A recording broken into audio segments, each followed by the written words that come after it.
Welcome to the special edition of Investor Ideas Podcast with a spotlight on the cannabis sector. Recently attending the ArcView Investor Forum at the Westin Bayshore in Vancouver, BC, we got to interview some of the most influential thought leaders in the sector. Over the next coming week, tune in to hear guests such as Troy Dayton from ArcView, Sean McCabe from Electrum Partners, and Mike Gorenstein from the first publicly traded NASDAQ cannabis company. And many more, including an exclusive interview with the startup winner from the forum. You will hear thoughts on emerging markets, key data from the US and Canada, and how tech plays a role in the cannabis sector and what it takes to become a success in this industry.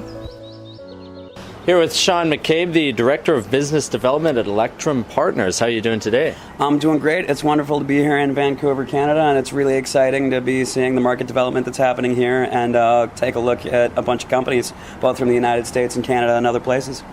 Other places. Talk a bit about emerging markets throughout the world. All right, so let's start with Canada because currently the really exciting places are the British medical market and the German recreational medical market, and there's lots of other recreational markets coming on in the EU.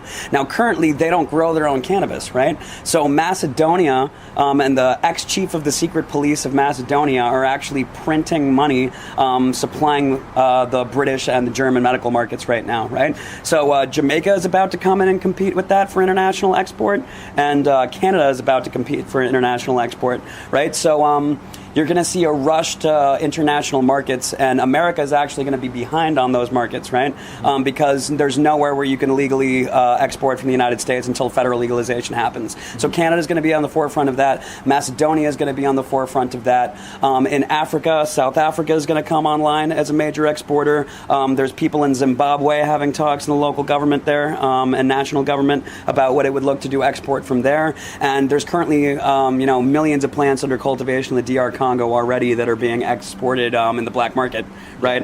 That they're going to have talks and lobbying in their government to figure out what to do with that, right? So America's actually way behind on the international export game, which is going to become one of the main markets in cannabis.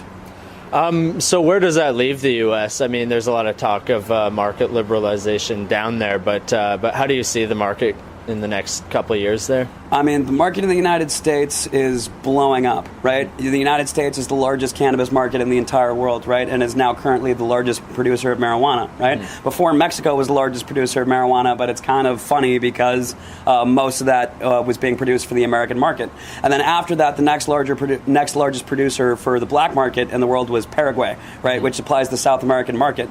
So America is a huge market in and of itself. We're going to see massive growth over the next 3 to 5 years.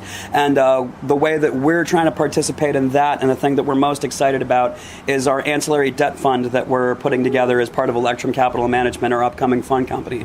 So look at it this way. In a state like Nevada, which is a relatively small market, to build out the infrastructure, just the picks and shovels to the green, if you will, right? Nutrient systems, lighting systems, brick and mortar storefronts, real estate leasing, anything that doesn't touch the plant, de-risked investment, that cost $820 million for infrastructure so far, right? And no one can get a loan from a bank, no one can get a mortgage, right? So that market's going to continue to grow, and there's going to be about $25 billion needed for just infrastructure plays, right? Things that do not actually directly touch the plant over the next 3 to 5 years, right? So if you can start a fund and you can be that siphon through which that capital meets that infrastructure, then everyone's going to have a Merry Christmas. Right. And that's one of the things that I'm most excited about in the American market right now, real estate leasing. Excellent. Yeah. Anything else you want to add? Thailand and Laos and Cambodia are coming on as CBD markets right now. The Thai government just licensed the first program to do CBD in the country. Right, so you're going to see competitive hemp export coming out of Southeast Asia and coming out of China specifically. There's currently 3 licenses for Chinese hemp grows. So currently there's a huge shortage in the market for CBD because people are starting to create CBD health products, CBD anti-aging cream, CBD anti-inflammatory medical products, right? So you're going to see massive competition coming out of Asia as those markets emerge, and they're going to be able to grow hemp for CBD purposes at a fraction of the price of the North American market, and that's going to be a really interesting thing to watch as it develops. Great. Well, Sean, thanks a lot. I really appreciate it. All investment involves risk, and this podcast is not meant to be an endorsement to buy or sell securities or products. To hear more podcasts, you can go to www.investorideas.com/audio.